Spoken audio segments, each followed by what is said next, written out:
નારી શક્તિ વંદન bill pass થવા પર સીએમ વરસ્યા। કોંગ્રેસ અને તેમના સાથી પક્ષો પર સીએમએ પ્રહાર કર્યા।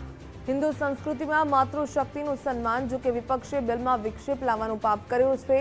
કોંગ્રેસ નકારાત્મક રાજકારણ કરી રહી છે। વિપક્ષે માત્ર પરિવારવાદને જ મહત્વ આપ્યું હોવાનું સીએમએ કહ્યું।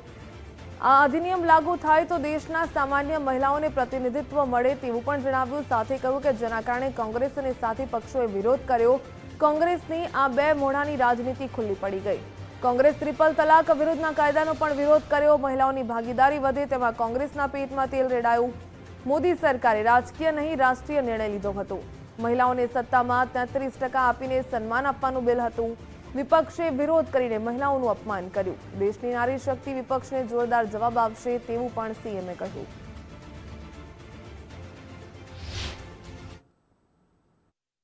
વડાપ્રધાન શ્રી નરેન્દ્રભાઈ મોદી સાહેબે આ હેતુથી નારી શક્તિ વંદન અધિનિયમ સુધારા બિલના અમલ માટે સંસદનું વિશેષ સત્ર પણ બોલાવ્યું હતું, પરંતુ કોંગ્રેસ અને ઈડી ગઠબંધનના પક્ષોની નારી શક્તિ વિરોધી માનસિકતાના કારણે આ સુધારા બિલ પસાર થઈ શક્યું નહીં। કોંગ્રેસ અને તેના સાથી પક્ષોએ નારી શક્તિ વંદન અધિનિયમના અમલમાં રોડા નાખવાનું મોટું પાપ કર્યું છે। આના કારણે દેશની કરોડો મહિલાનું મનોબળ પણ તૂટ્યું છે। આઝાદીના દશકો સુધી દેશ પર એક હથ્થું શાસન કરનારી કોંગ્રેસ પાર્ટી નકારાત્મકતાની રાજનીતિ કરી રહી છે। દેશના વિકાસમાં અને નીતિ ઘડતરમાં બહેનોના સમાન યોગદાનનો અવસર હતો, પરંતુ કોંગ્રેસ પાર્ટીએ હંમેશની જેમ તેનો પણ વિરોધ કર્યો।